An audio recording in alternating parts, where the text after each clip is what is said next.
El gas natural depende casi por completo de la infraestructura. Sin gasoductos, el gas simplemente no existe para el mercado. México está casi totalmente integrado al mercado norteamericano. Eso tiene ventajas económicas evidentes, pero también tiene costos estratégicos jurídicos. México importa alrededor del 70% del gas natural que consume, principalmente de Estados Unidos. Un evento en Texas impacta a todo el país. Este mapa no solo muestra gasoductos, muestra cómo México diseñó su seguridad energética, importando gas barato, con poca redundancia y sin almacenamiento. Hoy tenemos una ponente espectacular, espectacular por el conocimiento que tiene y por la pertinencia del tema que nos va a tratar el día de hoy. El tema que nos van a compartir el día de hoy, la licenciada Zoila Rocío Guaso Montoya, se titula El mercado de gas natural en México. Y antes de dar inicio a esta extraordinaria e importante e interesante plática, quiero leer algunas cuestiones muy importantes de la semblanza de Zoila, lo cual me llevó a mí a invitarla a dar esta primera conferencia en la Orden Mexicana Colegio de la Abogacía. Zoila es economista con 25 años de experiencia en el sector energético y financiero. Ella es especializada en política de precios, regulación económica, planeación estratégica, sostenibilidad y desarrollo de nuevos negocios. Zoila ha desempeñado roles en la CFE Energía, en la Secretaría de Hacienda y Crédito Público y en Petróleos Mexicanos. Zoila ha liderado proyectos de alto impacto en materia de alianzas estratégicas, programación presupuestal, análisis de riesgos, proyecciones de mercado y estructuración de inversiones. Dentro de sus actividades en la Comisión Federal de Energía, Zoila supervisó la ejecución de proyectos estratégicos y la coordinación interinstitucional para nuevas oportunidades energéticas. En la Secretaría de Hacienda y Crédito Público, encabezó la Estrategia Nacional de Sostenibilidad Financiera y la planeación presupuestal de sectores prioritarios. En Pemex, desarrolló modelos de precios, análisis regulatorios y portafolios de inversión para gas natural, petrolífero y petroquímica. Actualmente, Zoila cuenta con formación en economía por la Universidad Panamericana y especializaciones en finanzas corporativas, inversión sostenible y evaluación de proyectos en instituciones como el ITAM, el Tecnológico de Monterrey y la Asociación Mexicana de Inversionistas. Sin más, quiero dar la cordial bienvenida a Zoila por haber tenido la amabilidad de participar en este foro, en este primer foro de la Orden Mexicana Colegio de la Abogacía.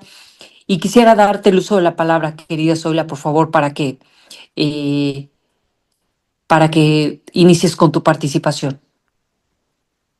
Muchas gracias. Les agradezco la invitación para platicar acerca de este tema del mercado del gas natural en México, que aunque se escucha un tema muy técnico, hoy es profundamente jurídico, estratégico y de interés público. Voy a disculpar, voy a apagar un tiempo la cámara para no tener problemas de conectividad mientras proyecto la presentación.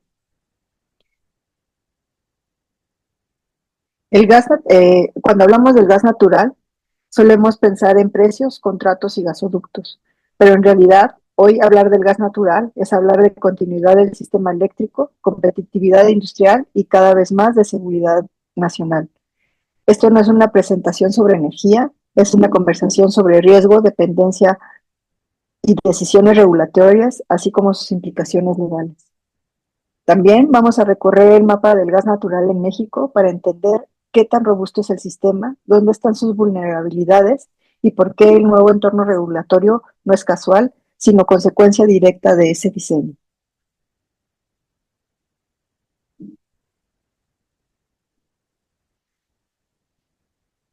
Permítame plantear el mensaje central de este inicio.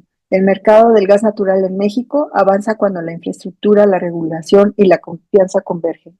Si uno falla, el sistema completo se vuelve vulnerable. Y hoy, México enfrenta tensiones precisamente en esta convergencia.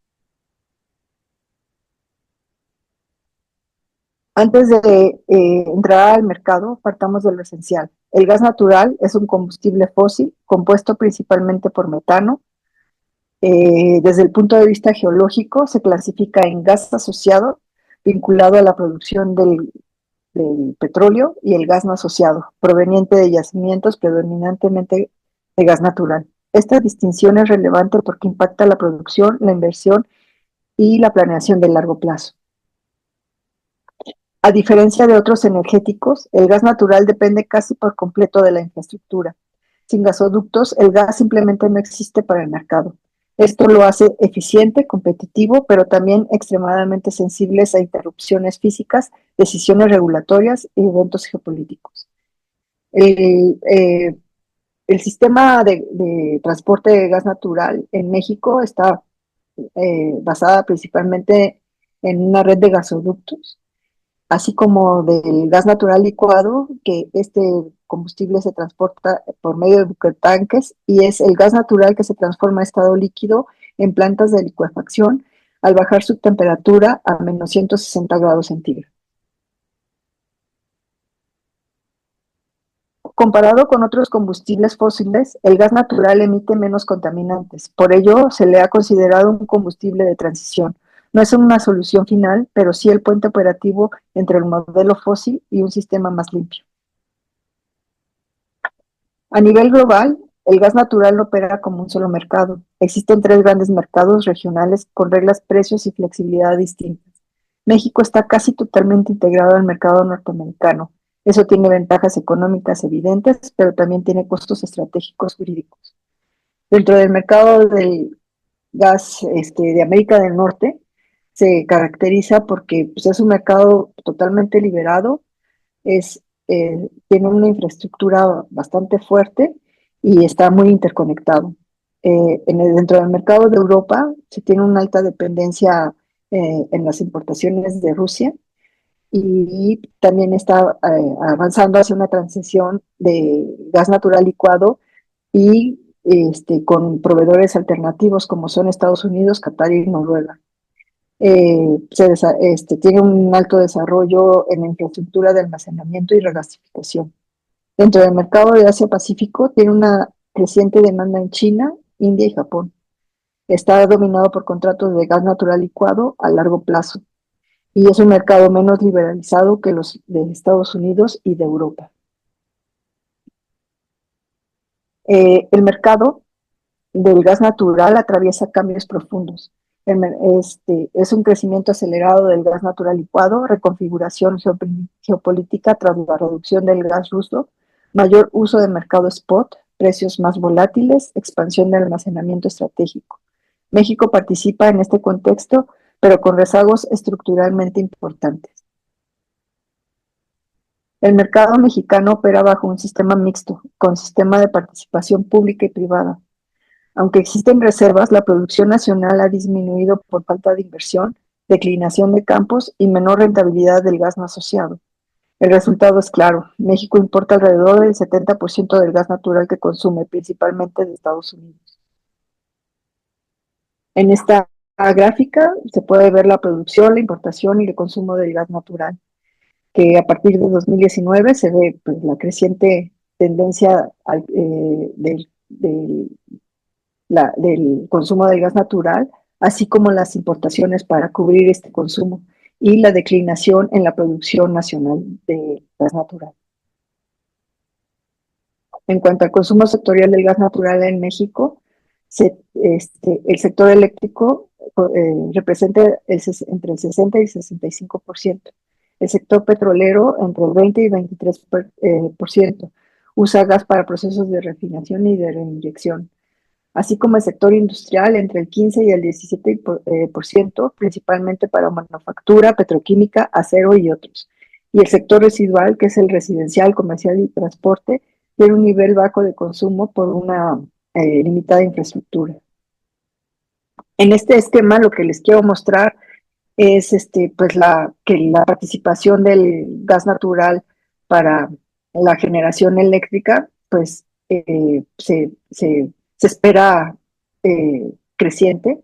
En 2023 se reportaron 8.8 millones de pies cúbicos diarios y se espera que para 2050 se tenga una demanda del 14.28 millones de pies cúbicos. Es decir, que para el uso del gas natural para la generación eléctrica para 2023 fue del 59% y se espera que para el 2050 disminuya solo al 58%. Y todo esto refleja que continúan las fuertes importaciones de gas natural, principalmente de Estados Unidos, pasando de 2023 de un 70% al 2050 a un 73%.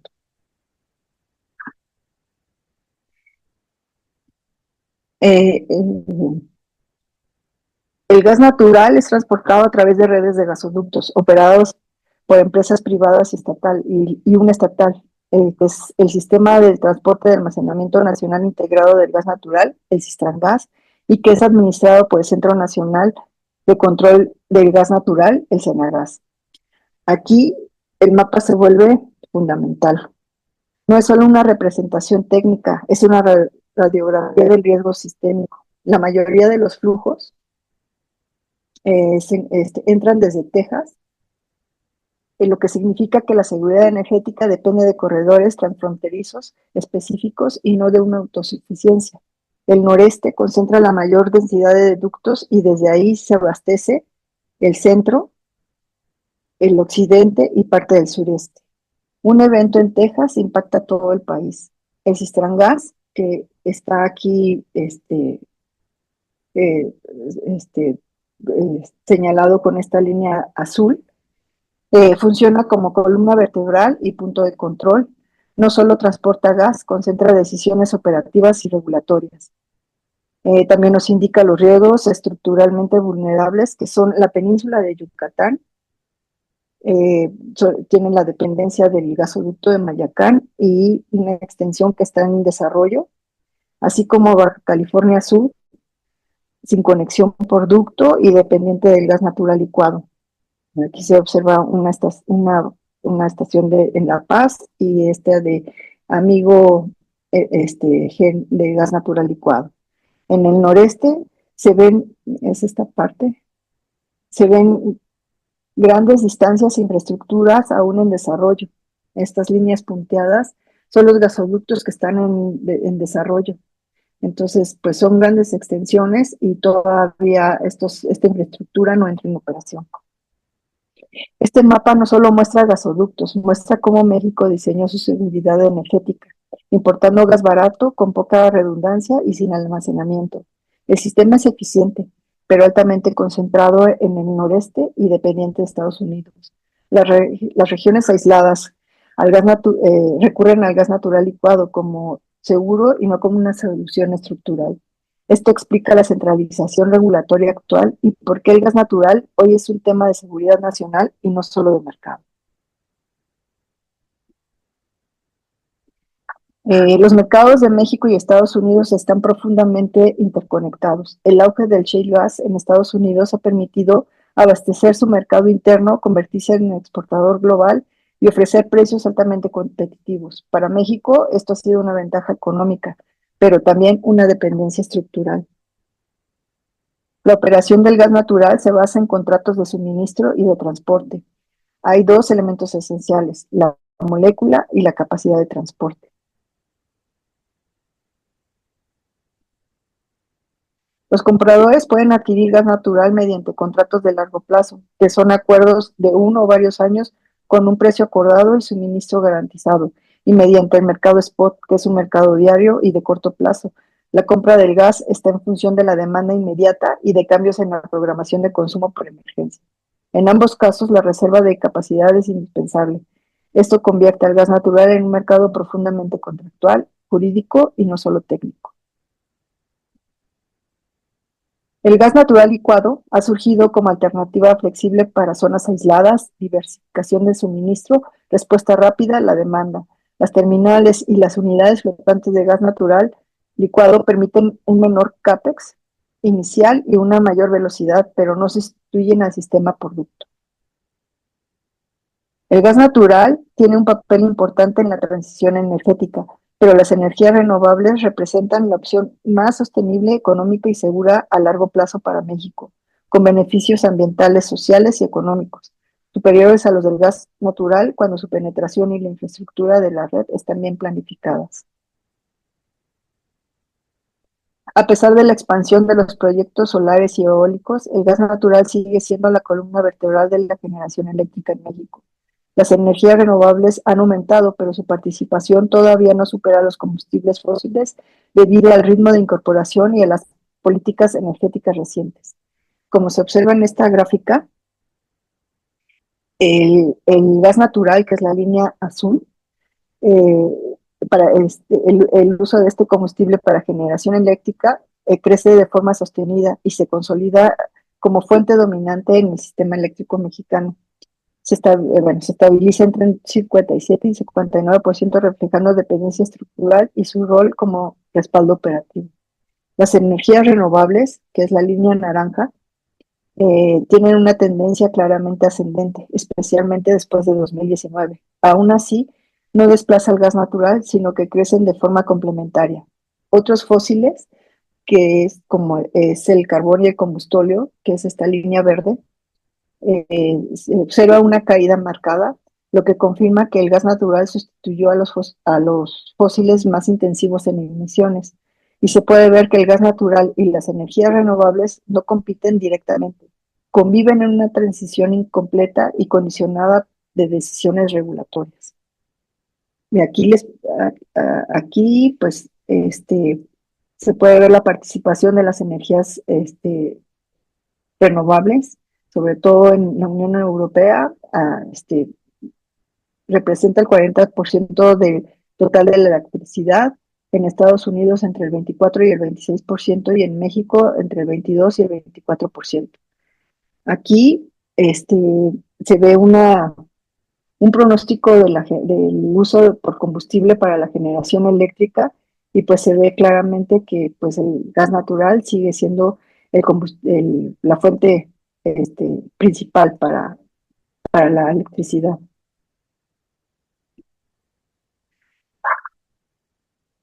Aquí encontramos una de las mayores vulnerabilidades del sistema mexicano. México no cuenta con almacenamiento subterráneo de gas natural. La capacidad existente equivale a solo 2.4 días de consumo promedio. Operamos en un esquema de flujo continuo altamente expuesto a interrupciones. A diferencia de otros países, no existe infraestructura subterránea. Esto representa un riesgo significativo para la seguridad energética. Y aquí les muestro una tabla con los países europeos y los días que tienen de almacenamiento. Australia tiene 318 días, Francia 99, Italia 94, Alemania 89, España 34 y México 2.4. Para entender el nuevo marco regulatorio del gas natural, primero hay que entender el contexto en el que surge. Hoy, el gas natural deja de ser visto únicamente como un insumo energético y se consolida formalmente como un sector estratégico del Estado. Esto explica la centralización regulatoria en la Secretaría de Energía y en la Comisión Nacional de Energía. No es un cambio administrativo menor, es un cambio de visión. En paralelo, Pemex y CFE recuperan un rol dominante en la cadena de valor, no solo como operadores, sino como instrumentos de política pública. Todo esto ocurre en un entorno donde México mantiene una alta dependencia del gas importado desde Estados Unidos, lo que introduce una presión constante sobre la seguridad energética y, por supuesto, sobre las decisiones regulatorias. Frente a este contexto, el mensaje del Estado es claro y vale la pena subrayarlo. El nuevo marco no elimina la inversión privada, lo que hace es cambiar las reglas de acceso. A partir de ahora, la inversión privada está condicionada a tres elementos: alineación a las prioridades nacionales, asociaciones estratégicas y una gestión activa de riesgo regulatorio, legal y político. El mercado deja de ser neutral. Si se vuelve dirigido y con objetivos de seguridad energética y control sistémico. ¿Qué significa esto en términos prácticos para los proyectos? Primero, que ya no basta con que un proyecto sea técnicamente viable o financieramente atractivo.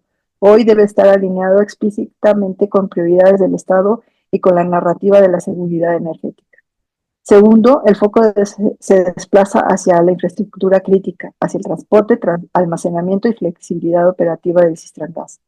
Tercero, las asociaciones estratégicas con Pemex dejan de ser una opción táctica y se convierten en un elemento estructural desde el diseño inicial del proyecto. Y cuarto, la mitigación del riesgo regulatorio, legal y político ya no es anexo, debe incorporarse desde el diseño financiero y contractual.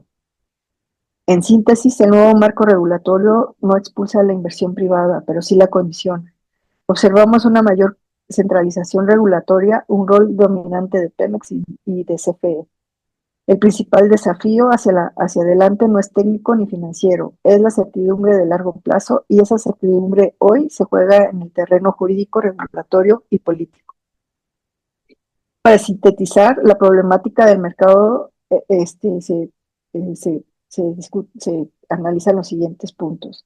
Alta dependencia de importaciones por alta demanda y baja producción nacional. Falta de almacenamiento estratégico para garantizar suministro en situaciones de crisis. No acceso en algunas regiones del país donde no hay infraestructura de transporte y vulnerabilidad ante cambios de la política energética de Estados Unidos como restricciones en exportaciones. En resumen, el mercado del gas natural en México es y ha sido estratégico para la economía y el sector energético del país. Ahora enfrenta desafíos relacionados con la dependencia de importaciones, la disminución de la producción nacional y la necesidad de una mayor infraestructura. Estamos en un momento donde el gas natural dejó de ser solo un commodity. Hoy es un instrumento de política pública. Y cuando eso ocurre, el derecho se vuelve tan importante como la infraestructura. Y pues bueno, muchas gracias.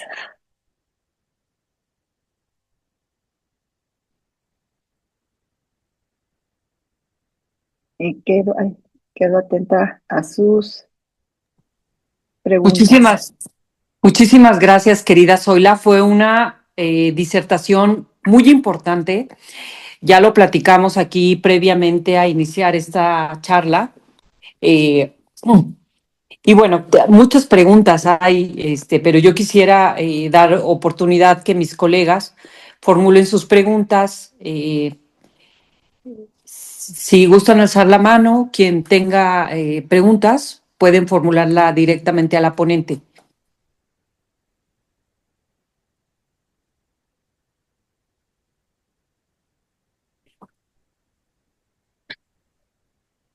Adelante, si gustan prender su micrófono.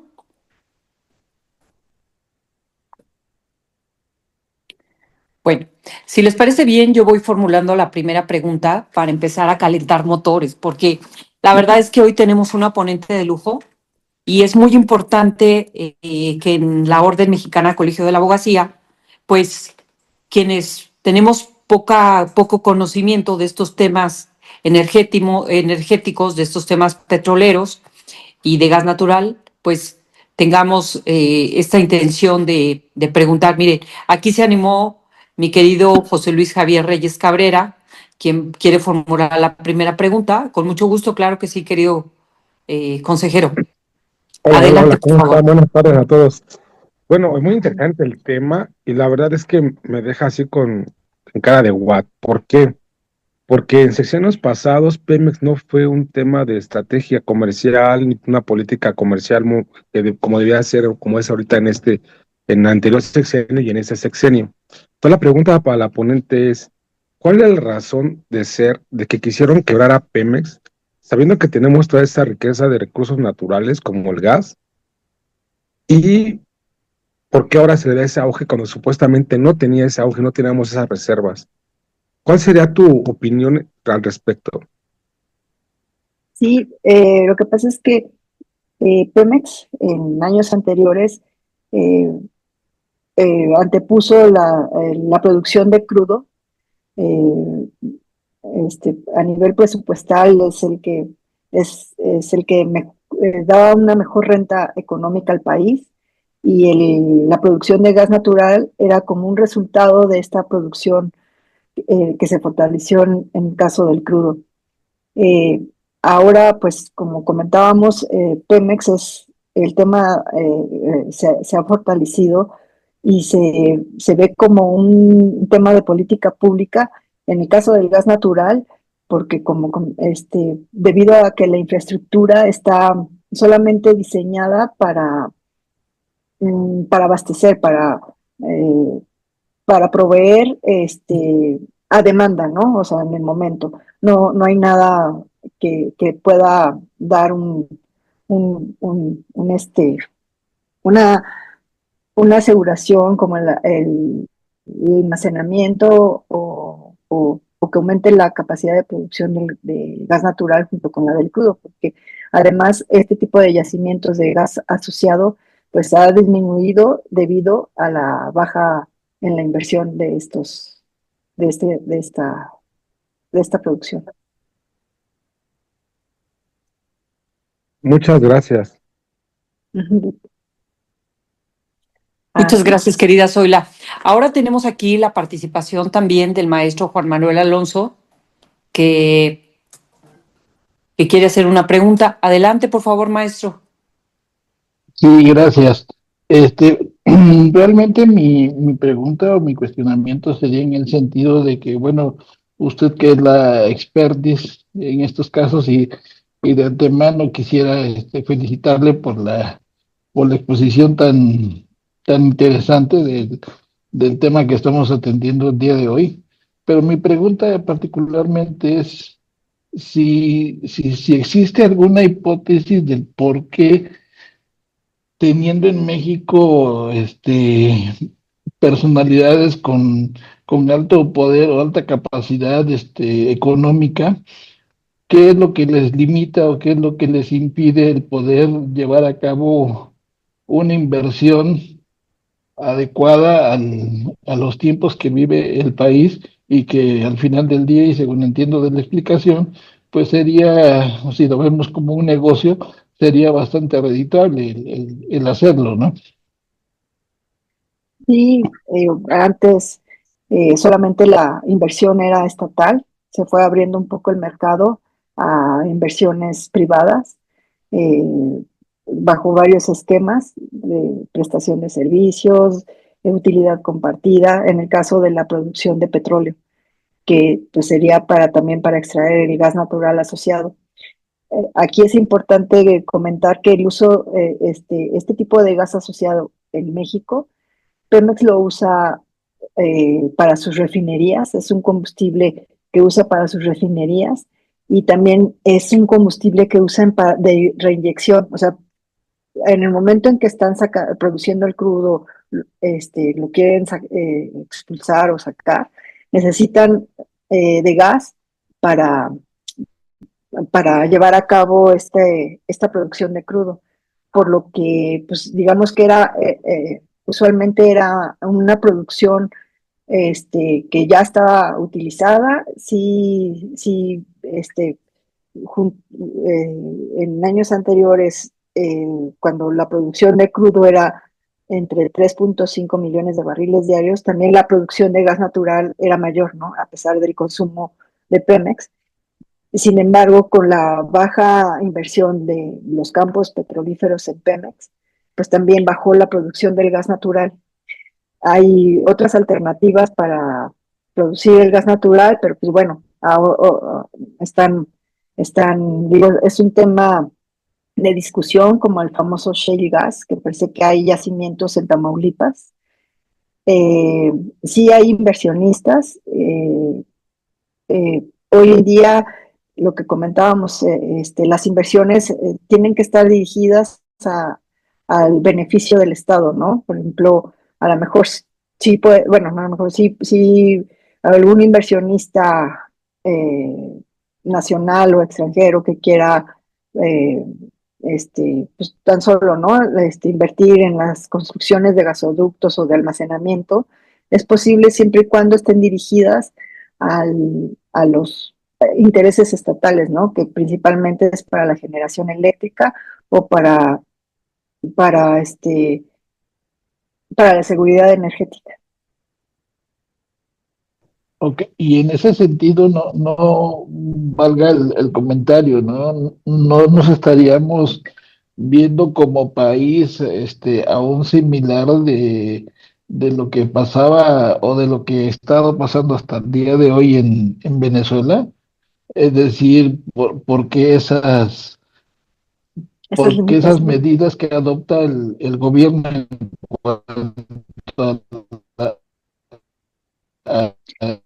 en cuanto a las restricciones y en cuanto a los porcentajes de ganancias y que de alguna forma eso es lo que ahuyenta las inversiones. Quiero verlo así, ¿no? Así es, digo, o sea, en décadas pasadas sí había una fuerte inversión estatal. Pemex como empresa estatal, pues sí tenía campos, pues más fáciles de explotar, ¿no? Como lo que fue Cantarell y todo eso. Con los años se fue encontrando campos más difíciles y más costosos de explotar.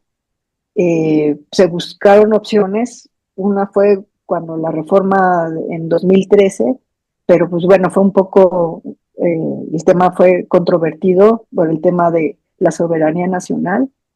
Y pues ahora que se busca una mayor producción de crudo, de gas natural, pues se está abriendo esa posibilidad, ¿no? De esas inversiones mixtas, pero que ahora que estén dirigidas a un beneficio del Estado, ¿no? O sea, en el caso del gas natural para la generación eléctrica, ¿no?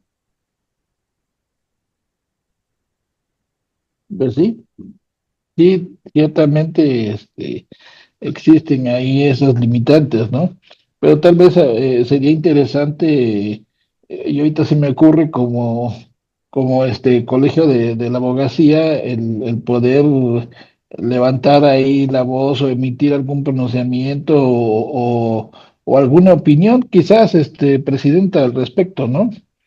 Obviamente ya previo un análisis y un estudio más profundo quizás del tema. Sí, sí, sí. No Sí, sé yo creo qué que es muy opinas. interesante el tema que estás tocando, querido Juan Manuel. Y justamente a colación de lo que comentaba Juan Manuel, yo quería comentarte algunas cuestiones.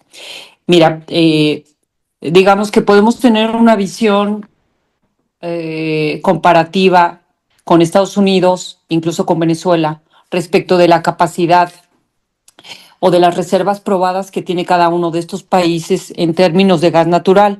Ahorita estaba checando mi chat GPT, entonces estaba revisando justamente que las reservas probadas de 2024 de gas natural en México rondaban aproximadamente en 7.500 miles de millones de pies cúbicos, que seguramente seguimos siendo, tenemos una capacidad probada muy inferior a Venezuela y muy inferior a Estados Unidos, porque bueno, pues ellos tienen una serie de condiciones geológicas distintas y más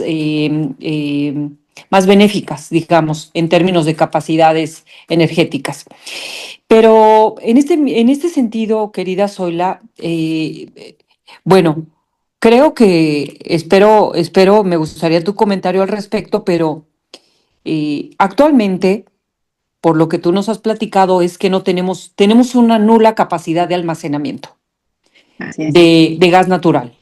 Entonces, Ujú, el gas natural, una vez que se extrae en estado gaseoso y para ujú. poder transportarlo, necesitan hacer una conversión a que ese gas se convierta a un líquido. Y tenemos dos maneras de transportarlo, ya sea por ducto o bien por ducto o bien por buquetanque. Buquetanque.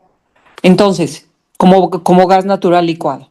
Entonces, creo que tenemos muchos retos en México para poder verdaderamente tener una buena producción de gas natural. Uno de ellos es la capacidad de almacenamiento, que es una capacidad de almacenamiento nula que tenemos en México.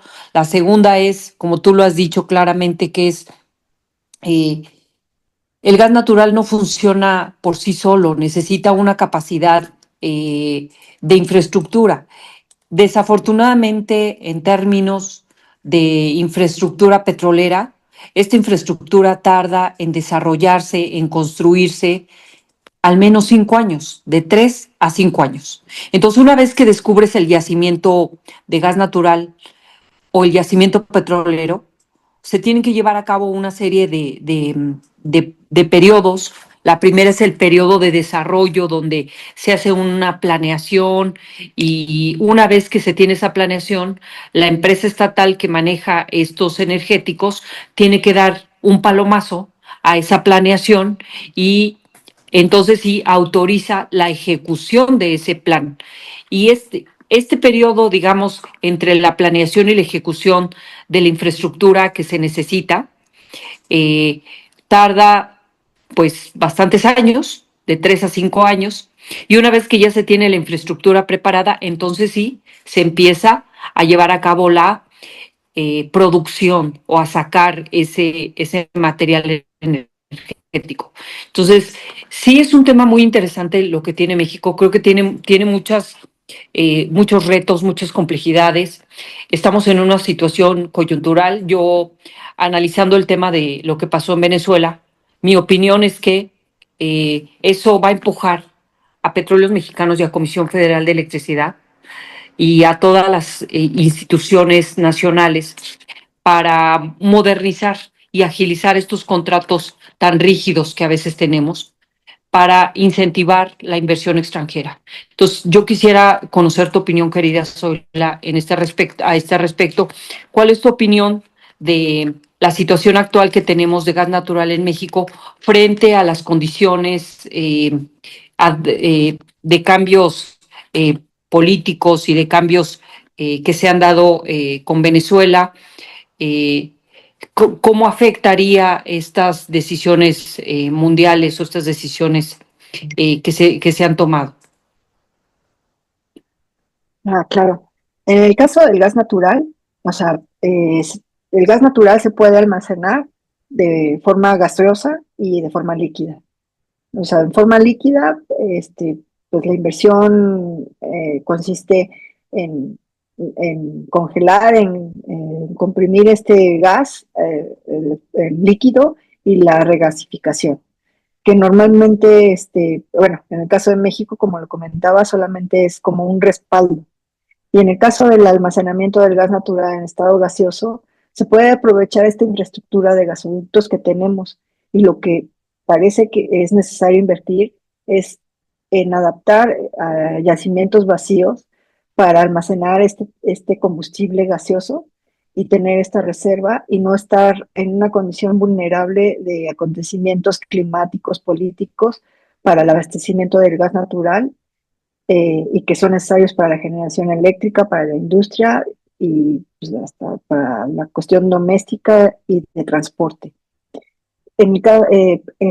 Con esta situación de Venezuela, este, como comentas, pues sí, o sea, si es una transición de largo plazo, si Estados Unidos apoya o invierte en aprovechar en los grandes yacimientos de Venezuela y obtener beneficios tanto a Estados Unidos, Venezuela y el resto de la comunidad y hasta del mundo de la oferta de todos estos combustibles, de crudo, de gasolinas. O sea, como dicen, no es un beneficio, no va a haber un beneficio de corto plazo. Lo que sí puede ayudarnos en México es hacer una inversión, hablando del gas natural, en en adaptar estas cuencas para almacenamiento, ¿no? Esa sería una solución. Y en el caso del gas asociado, la que viene de petróleo, pues sí, que, que tanto la empresa del Estado, Pemex, junto con inversionistas privados, que ya se están dando, bueno, se concentren en la explotación de estas reservas probadas y pues esperar este, que aumente la oferta nacional del gas natural, ¿no? Además de las importaciones que tenemos del mayor productor de gas natural, que hace rato comentábamos. O sea, Estados Unidos ya rebasó a Rusia y ya es el mayor productor de gas natural en el mundo.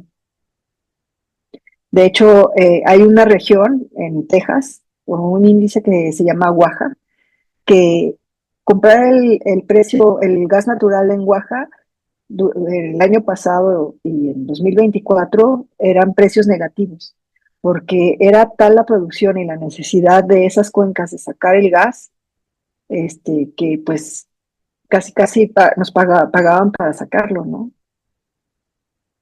Entonces, pues sí, o sea, por una parte sí, aprovechar esa oportunidad de la gran producción de Estados Unidos, pero también nosotros tomar estas grandes decisiones, estas grandes inversiones para tener una, este, pues esta infraestructura de almacenamiento y no estar tan vulnerables solamente con el abastecimiento al día, ¿no? Del gas natural.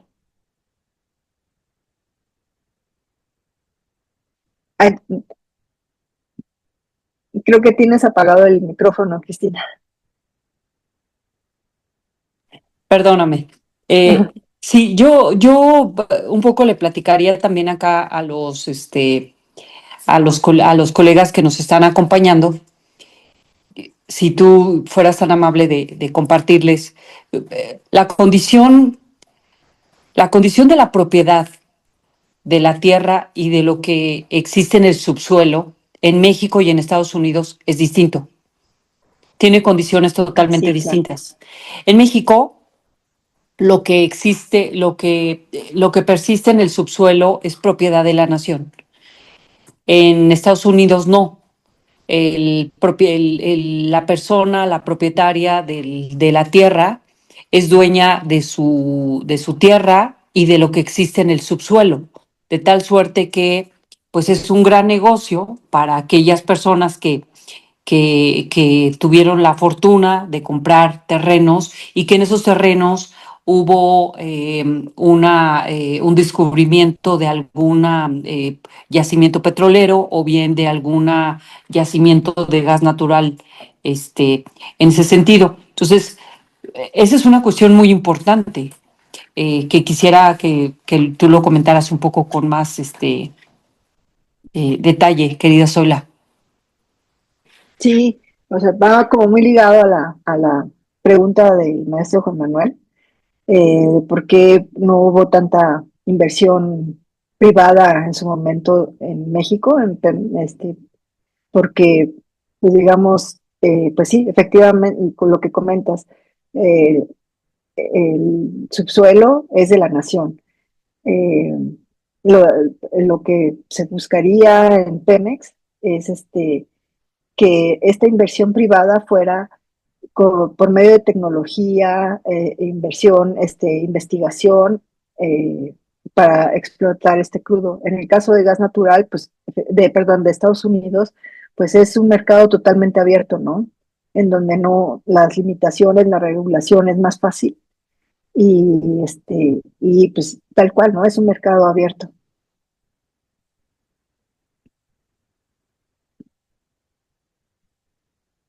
Ay, otra vez, Sí, creo ya, que aquí tenemos. estoy. Sí, efectivamente, pues es un mercado abierto. ¿Tenemos alguna otra pregunta de quienes nos acompañan? Carlos Ramón. Bueno, primero muchas gracias por el espacio, Presidenta. Muy buenas tardes, maestra Rocío Guaso. Saludos a todos y a todos. Bueno, es inevitable no poder, primero felicitarla por la plática que nos está impartiendo en este nuevo año a la comunidad de OMCA. Pero ahora sí que es inevitable no poder pensar esto en términos geopolíticos, ¿no? Con lo que está sucediendo en Venezuela, en otras partes del mundo, sobre todo, ¿no? Eh, Parece que estamos volviendo a, bueno, no volviendo, realmente nunca se fueron, nunca desapareció en la naturaleza de los conflictos por los recursos naturales. Creo que en el ámbito regulatorio, me parece que nuestro país, con el intento de la reforma, bueno, sí hubo la reforma energética del 2013-2014, se intentó potencializar los recursos del subsuelo de nuestro país, dándoles un modelo regulatorio distinto para que la iniciativa privada pudiese entrar. Y, por ejemplo, platico el caso de Tabasco. Yo soy del estado de Tabasco y aquí en el estado de Tabasco hubo una gran esperanza o expectativa, mejor dicho, expectativa con el tema del gas natural. Tabasco tiene una de las principales reservas de gas natural en el país y el gran tema o reto que hemos tenido es ¿qué hacer para invertir? ¿Cómo hacerle para invertir para que el gobierno, con la iniciativa privada, pueda, disculpen por el ruido, puedan en ese caso entrarle en ese caso a la inversión de infraestructura y poder potencializar estos recursos, ¿no? Pero bueno, viendo el cambio de modelo, naturalmente no hay una crítica ideológica al respecto. Al final de cuentas también entendemos que el cambio de modelo regulatorio deriva también de lo que está viniendo pasando en el mundo, ¿no? Digo, este ámbito proteccionista o no con los países, esto no es nada más de México. Estados Unidos también tiene sus políticas proteccionistas, como también países que tienen grandes recursos naturales pues, para proteger sus intereses nacionales frente al mundo, ¿no? Pero esto, maestra, quisiera escuchar su punto de vista respecto a qué modelo regulatorio deberíamos de impulsar para potencializar esos recursos naturales sin que esta categoría de soberanía nacional choque con las inversiones productivas en regiones como el sur-sureste del país y poder potencializar todo esto para una mayor derrame económica. Y en este caso también calidad de los empleos. Será mi pregunta en concreto, maestra. Gracias por el espacio. Sí, claro. Pues el cambio regulatorio es más bien es la certidumbre de largo plazo. O sea, este cambio en las normas regulatorias, bueno, este cambio regulatorio del año pasado, más que nada fortaleció a las empresas, a CFE y a Pemex, y y limitó algunos permisos, ¿no? O sea, por ejemplo, en el caso del gas natural, los permisos de transporte, en algunos casos podrían ser, se actualizaban automáticamente, se podían postergar y así, otro tipo de permisos, ¿no?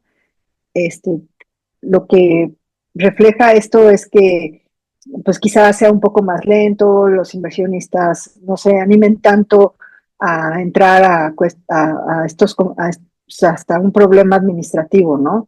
Entonces,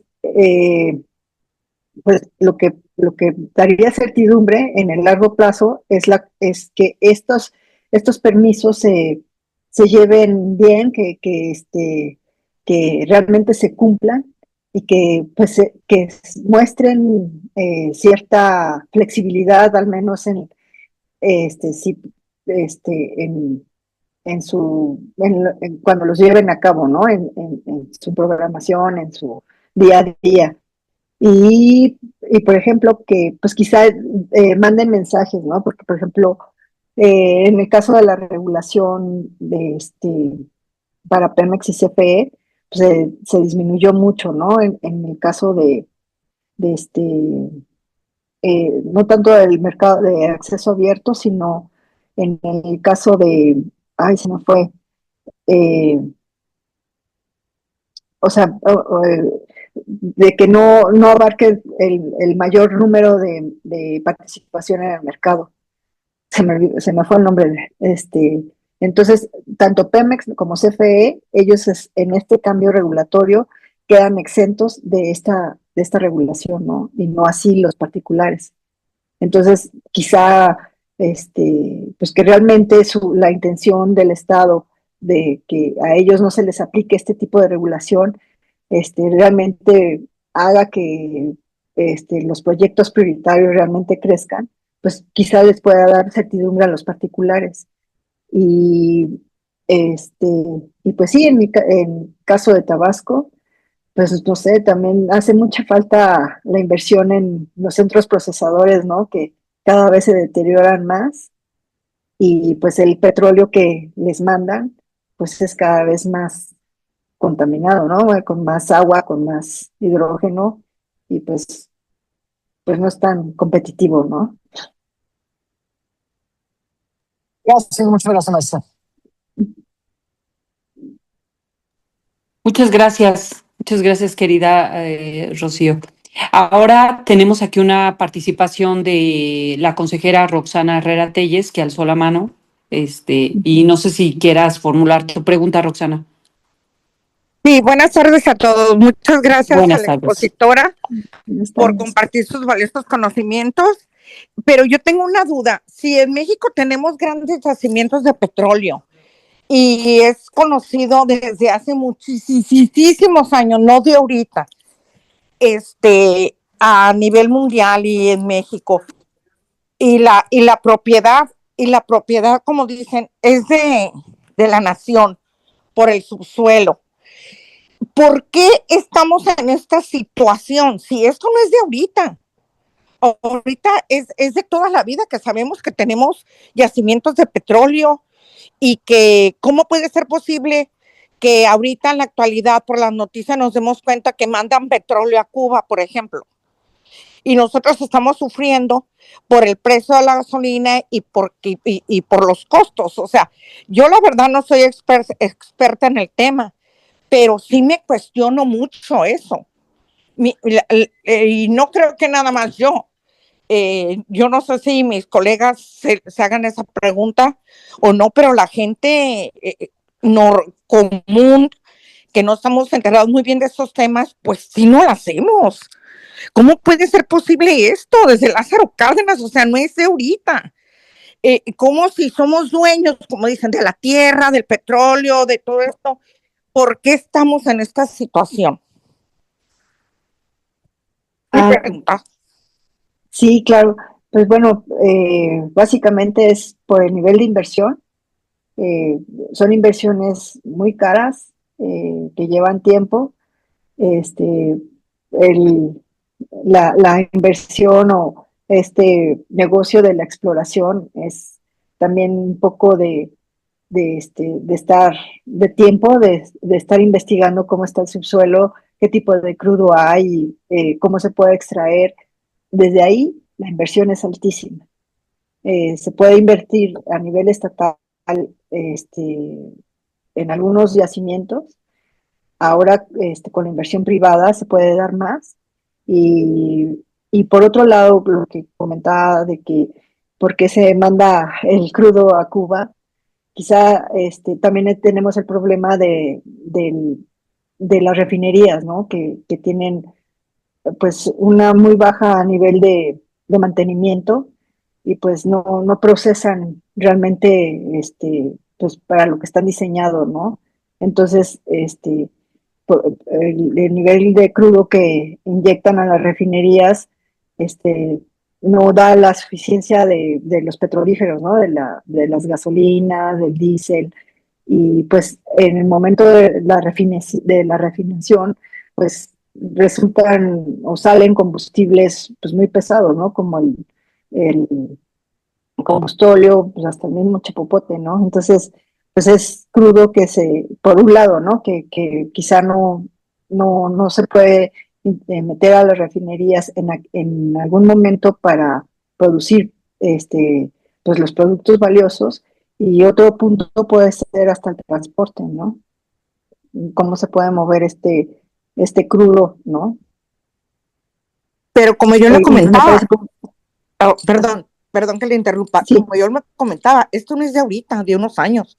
Eso es desde Lázaro Cárdenas. ¿No cree usted, como conocedora del tema, que ya tenemos cuántos años y no podría, México es muy rico en muchos metales, no podría haberse hecho por eso? Ahorita manejaron que 5 años desde que detectan el pozo petrolero y que la planificación y eso.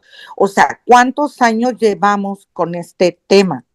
O sea, es ineptitud de la gente que lo está manejando, es falta de interés del gobierno, o sea, es que no puede ser posible esto. En México como decimos, o sea, es un tema de cientos de años ya, y que estemos en este momento, en el siglo XXI, en esta situación, o sea, es desesperante y es impresionantemente increíble lo que estamos viviendo en ese sentido, ¿no cree? No, sí, no sé si me permites hacer algún comentario, sí, Zoila, también, sí, a claro. colación a lo que comenta Roxana. Mira, Rox, eh, el tema geológico de cada uno, hay una condición geológica del mundo, ¿no? Entonces hay países que se ganaron un regalo porque en el caso, por ejemplo, de los países árabes, el crudo tú caminas, tú pisas en la calle y sale un yacimiento de petróleo en Arabia Saudita. El caso de Venezuela también es un caso muy importante porque tiene, ahorita estábamos comentando con Zoila, es que tiene las reservas probadas más importantes a nivel mundial. Tiene el 5% de petróleo del mundo. En el caso de México, no, el 5% no, ¿cuánto dijimos? 300,000. Sí, la 300, quinta parte. la quinta parte del mundo. En el caso de México, pues estamos en una condición eh, muy disminuida en términos de reservas petroleras.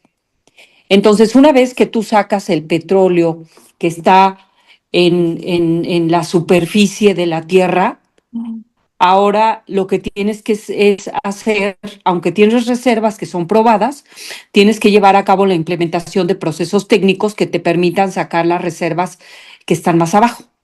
Y esa simple diferencia implica costos, implica mayor tecnología, implica mayores inversiones, implica tener una infraestructura distinta.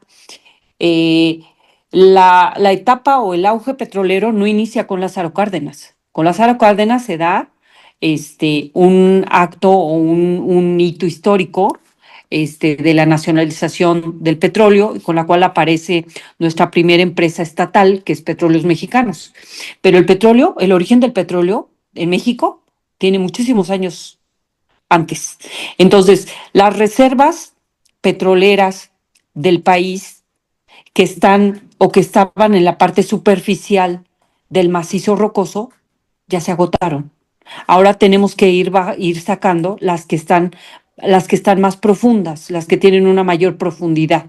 Y eso trae como consecuencia que lo que comentábamos ahorita con Zoila es que pues tienes que tener una regulación distinta, no pueden ser los mismos contratos, tienes que tener una infraestructura más especializada, las técnicas para llevar a cabo la localización y la recuperación de ese crudo es distinto.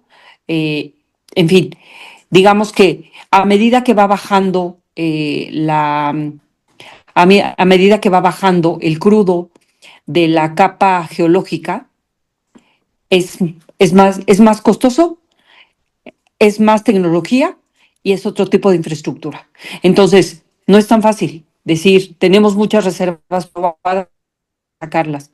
Sí, hay que sacarlas, pero necesitamos justamente tener esa tecnología, tener esos recursos de inversión, tener esa regulación que nos permita llevar a cabo la extracción de esos recursos petroleros. No sé, perdóname, Zoila, no sé si tú quieras comentar algo más. No, sí, de acuerdo.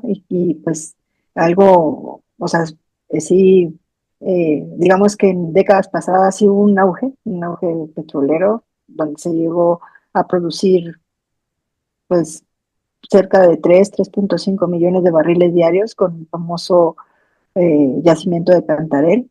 Pero pues bueno, se fue agotando con los años y como comenta Cristina, pues sí, ahora los nuevos yacimientos o los yacimientos existentes o probados, pues sí necesitan de mayor inversión para producirlos.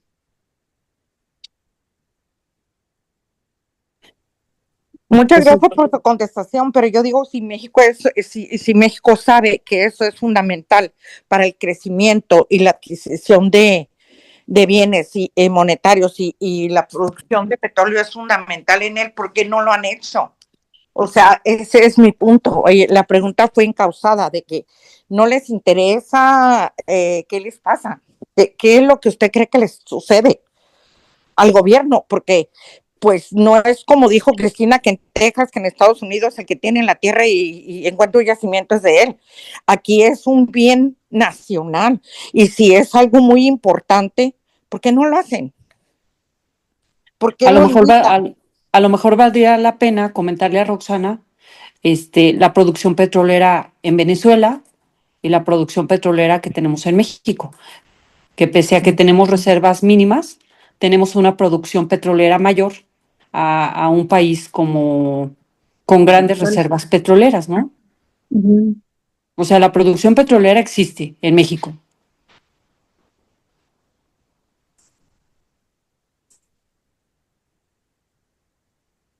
¿Puedo participar? Ah, sí, perdóneme, maestra, no Sí, vi su manita gracias. levantada, pero creo que Rox quería continuar con su comentario. No, pues hasta ahí, que no hace nada el gobierno por la cuestión petrolera que es tan importante en México.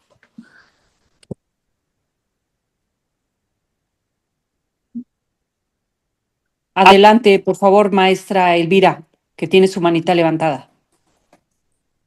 Sí, buenas tardes, buenas noches más bien a todos. Buenas noches. Gracias por darme la palabra. Una felicitación a la licenciada Rocío Guaso, Gracias. ¿verdad? Sí, Que es quien nos está exponiendo. Y yo quiero ponerme en el lugar de Roxana y quiero entender. La pregunta de Roxana es no nada más en cuestión técnica ni cuestión normativa. Creo que es una pregunta, como ella misma lo dijo, recurrente.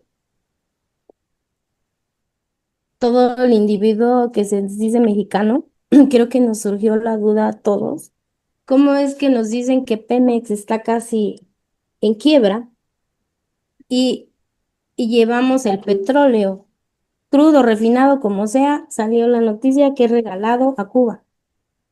Entonces, si estamos en quiebra, ¿cómo nos damos el lujo de regalar aquello que nos podría sacar adelante, ¿no? Y específicamente lo que decía la presidenta es cierto, el petróleo se supone que, estamos hablando de Lázaro Cárdenas, 1930 y tantos, 1940, y la expropiación petrolera, si no me equivoco, 1936, que, que no es que apenas haya iniciado la industria petrolera, sino se inició con Porfirio Díaz y que pues la tecnología y la gente preparada pues no la teníamos y es ahí donde entran las empresas norteamericanas, inglesas. Y que la expropiación, ¿de qué se trató? Pues de quedarnos con todo, con los ductos, con la maquinaria, con todo. Y se supone que la mano de obra la teníamos que poner nosotros, ¿no? Sin embargo, seguimos dependiendo de ingenieros extranjeros. Y el auge, el boom, que es lo que también a mí me surge la duda, porque el otro día explicaba que yo tuve la oportunidad de ir a Dubái. Entonces, en 1980 creo que fue con López Portillo, es al mismo tiempo, 1972, 1980, creo que fue 1970, algo así, ya no recuerdo el año de 82. López Portillo, era yo joven, entonces no, ni. Pero al mismo tiempo que se descubre el boom petrolero en México, en Cantarell, por Campeche, por todas Cantaré. esas plataformas petroleras, se descubre en Dubái. ¿Y cómo es posible, así como dice Roxana, ¿no?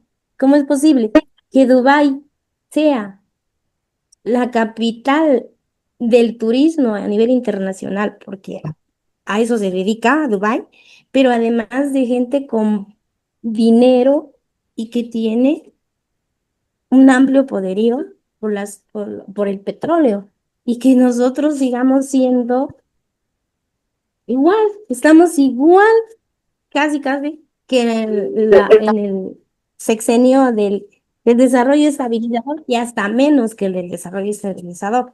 Entonces, sí es una preocupación. 2014, ¿qué es lo que se intentó? Decían, es que vamos a hacer que sean empresas productivas del Estado. Eso y nada es lo mismo, porque al final de cuentas siguen siendo del Estado, no son privadas, la naturaleza no cambia. Pero bajo ese imaginario se desligó el hecho de que los directivos de Pemex, los que manejaban las rondas, todo eso, nos dieran una información plena al Estado. Era un engaño decir somos privados y ahora podemos hacer lo que queremos. Y pues lamentablemente lo que se ve es que no ha habido planes específicos para que la empresa sea productiva del Estado, o sea, entidad paraestatal. Una entidad paraestatal siempre tiene que trabajar en números negros, aunque el costo se le abarate al ciudadano, porque esa es la diferencia entre una sociedad, en una asociación privada o una empresa privada con una entidad paraestatal. Es que se le abarata el costo al ciudadano, pero abaratar el costo no quiere decir pérdidas, porque si el productor me vende a 8 pesos el kilo de frijol y en la iniciativa privada se está dando a 14 y yo lo doy a 12, todavía tengo ganancia. El problema es ese, como dice Roxana, si es de la nación. Ahora, volvieron otra vez a que es de la nación, siempre ha sido de la nación. Lo que pasa es que la nación se supone que es un poco más homogéneo, que es un concepto más objetivo que el pueblo, porque el pueblo es algo sociológico, es algo, es un abstracto. Y la nación se supone que es el conjunto de individuos que tienen el mismo fin, los mismos objetivos, que quieren lo mismo. Y se supone que si es de la nación, el que administra la empresa tendría que haber ganancias para la nación. Es lo que yo entiendo que quiere decir Roxana. Entonces, su pregunta no era nada más por qué mandamos crudo a Cuba y decir es que porque no lo podemos. No, no, no, no es que no lo podemos transformar. Es que estamos bajo otro engaño también ahorita, ayudando, dicen, a Cuba. No estamos ayudando a Cuba. Sabemos que ahí hay una élite gobernante y son los que se están haciendo cada vez generando más dinero, que son los parientes de Castro y de ahora del señor Canales. O sea, eso es una gran mentira la que manejamos a nivel sociológico y hablamos del pueblo y que el pueblo es el que ahorita no se da cuenta que con lo que le están dando es una migaja a lo que los otros están recibiendo. ¿Y dónde es el dinero del Huachicol y dónde lo de Segalmex? Entonces, la pregunta de Roxana creo que era no tanto técnica, no tanto normativa, es un poco más sociológica y más de vivencias, ¿no? De la realidad. Y si es de la nación, se supone que todos los senadores representan las entidades federativas y un conglomerado que tendrían que ver las reformas, al igual que los diputados que representan al pueblo, que nos beneficiaran. Pero ahorita se está viendo a lo contrario. Todas las reformas que están saliendo no están saliendo a beneficio.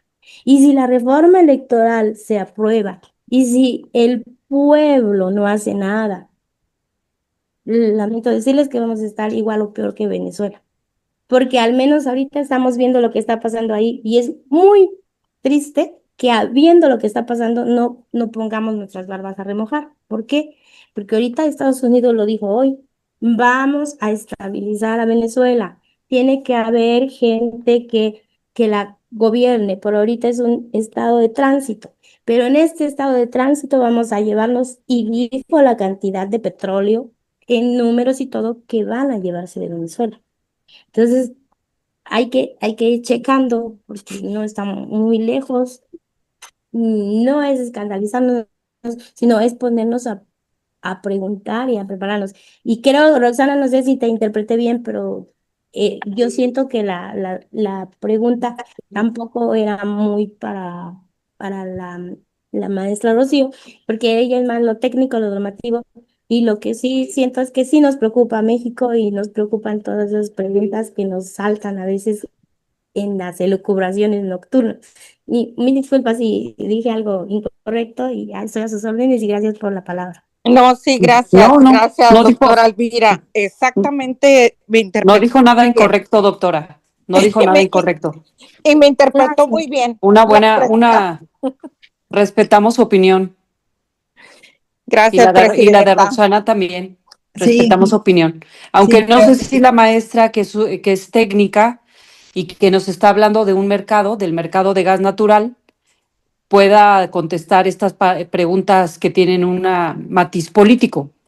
así Entonces, es. no sé si ella las pueda contestar, porque no es parte de las cuestiones técnicas que ella maneja. Así es, digo, yo lo que quiero comentar es pues sí, o sea, finalmente son empresas estatales y como tales, pues son administradas por, por el Estado, ¿no? Que pues cada 6 años cambian, cambian y a veces mantienen el rumbo, ¿no? Por eso quizá la diferencia entre el mercado de Estados Unidos y México, que donde Estados Unidos los dueños son los privados, tanto de la tierra como de la infraestructura, y en México los dueños de la tierra, del subsuelo, pues es México, el Estado, ¿no? Entonces es más complicada la administración ahora sí que en un modelo así como el que tenemos en México. Así es. Muchísimas gracias, maestra Rocío. Ahorita, bueno, tiene aquí levantada su mano el maestro Juan Manuel Alonso, si les parece bien, sería la última persona que participaría por cuestión de tiempo y por agenda también de la doctora. Pues bueno, daríamos paso a esta última intervención. Adelante, por favor. Sí, gracias, presidenta. Voy a tratar de ser breve en mis comentarios. Yo creo que atendiendo a lo que comentaba la doctora Roxana y la doctora Elvira, el problema es más complejo de lo que parece. La verdad es de que hablábamos ahorita de la expropiación petrolera, de cuando Lázaro Cárdenas, y hablábamos en el 82, cuando López Portillo se enteró de la existencia de los nuevos yacimientos y su famosa frase aquella de que tenemos que aprender a administrar la abundancia. Ciertamente, ciertamente aquí lo que ha pasado y lo que ha venido deteriorando a Pemex como una empresa petrolera que tenía un nivel mundial al grado de que llegamos a ser reconocidos como el tercer país expropiador exportador, perdón la palabra, de petróleo a nivel mundial, ¿sí? Entonces, ¿eso qué quiere decir o qué nos da a entender? De que realmente la riqueza la teníamos. Tan es así de que el país se sostenía precisamente por los yacimientos y la producción petrolera con la que contábamos en aquel entonces. Entonces, aquí más que otra cosa ha sido una cuestión de administración y una cuestión de corrupción, pero no del actual gobierno ni del anterior, sino de décadas atrás. Amén de esto también, en cuanto a lo de Cuba se refiere, no podemos perder de vista de que ahorita que está saliendo a colación el tema de que México le está dando petróleo o no sabemos si se lo está vendiendo, regalando, lo que sea a Cuba. Esta situación no deriva o no viene de ahorita, no viene de hace unos meses ni viene de hace 7 años, viene desde hace 3 décadas que se desconocía o que se mantenía bajo cierta reserva esa información, pero que esto viene derivado de ciertos acuerdos políticos que han existido, independientemente de que si México, estamos hablando de que era en ese entonces, se le podía considerar como un país del bloque capitalista, ¿no? Políticamente hablando, y contra el comunismo que estaba imperando y que impera actualmente en Cuba, ¿no? Entonces, para concluir mi comentario, es muy interesante, hay mucha tela de dónde cortar en este sentido. Nos limita el tiempo ahorita, pero ciertamente, si somos objetivos, creo que hay formas, creo que hay recursos y creo que hay el dinero para poder invertirlo. Lo que no hay son intenciones por un lado y por el otro lado hay mucha coerción por parte y limitaciones por parte del gobierno para que pueda darse cabida a una inversión privada, pero con ciertas restricciones en cuanto al hecho de que si bien es cierto de que tú como capital vas a invertir, pero también no puedo dejar de lado el hecho de que la tierra, el subsuelo y el producto que vas a extraer es de la nación, ¿no? Pero ojalá y lo pudiéramos ver realmente como nacionalistas y realmente decir, ok, vamos a obtener beneficios, tú vas a obtener beneficios como empresario, pero los beneficios mayores tendrán que ser para el país, cosa que desgraciadamente y sin entrar en polémicas actualmente no se está dando. Ese es mi comentario. Muchas gracias a todos. Gracias, maestro. Querida Gracias. Zoila, ¿quieres hacer algún comentario final? Pues lo que les quisiera comentar es esto, ¿no? De que, pues sí, efectivamente, estos recursos, el petróleo, el gas natural, como les comentaba hace un rato, ya dejaron de ser un commodity, ¿no? O sea, un producto de intercambio tal cual, ¿no? Que se busca un beneficio, una transacción, este, eh, de empresarial o con beneficios, ¿no? Ahora es un instrumento de política pública. donde la inversión para obtener estos recursos, pues hoy en día está muy enfocada al bienestar del Estado, ¿no? De México. Así es, así es. Yo creo que este tema es delicioso para estar platicando y discutiendo y analizando no solamente la parte técnica, sino también la parte política, la parte de los acontecimientos que han ocurrido.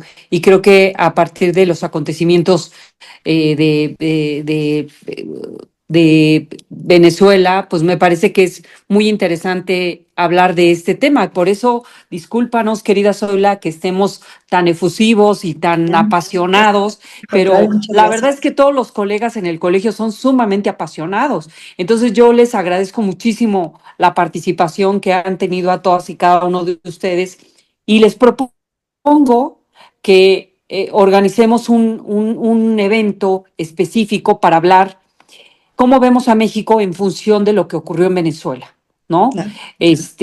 Yo creo que ese es un tema muy interesante que vale la pena hablar, que hablemos en esta reunión también de Cuba, porque bueno, creo que es una preocupación por ahí de nuestras colegas. Veamos si es que existe algún contrato de venta, si se lo están regalando, cómo es que están dando este crudo a este país, porque una de las cosas que tratamos siempre dentro del colegio es tener una opinión, vertir una opinión con bases sólidas, con bases informadas. Entonces yo creo que vale la pena sentarnos con expertos como tú, convocaremos a otros expertos para este panel, para tener una charla extendida en donde hablemos de México, de los efectos que hay en México en función de lo ocurrido en Venezuela.